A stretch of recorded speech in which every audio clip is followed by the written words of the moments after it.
Hello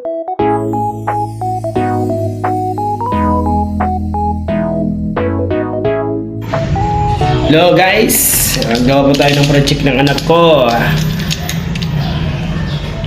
Sabi daw ng anak ko pa, gawin mo daw ako ng project ko, yung house daw. Sige, sabi ko sige. Tingnan ko lang kung makakaya ko.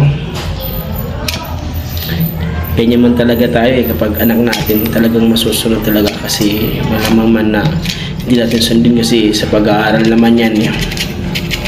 Sa school naman yan.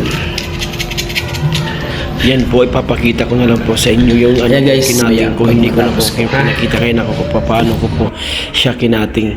Kasi wala pong taga-video sa akin. Kaya yan, ipapadikit ko na lang po yan. Yung gamit ko po dyan ay shoe glue po.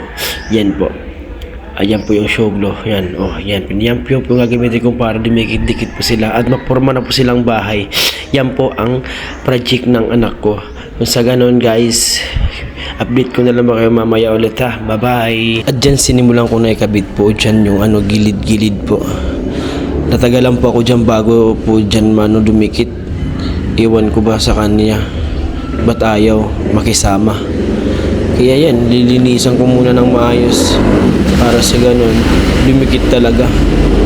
Ang hirap talaga pag isa ka lang na nagpapadikit.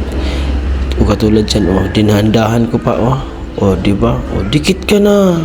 Sabi ko dyan sa iniisip ko, dumikit ka na please.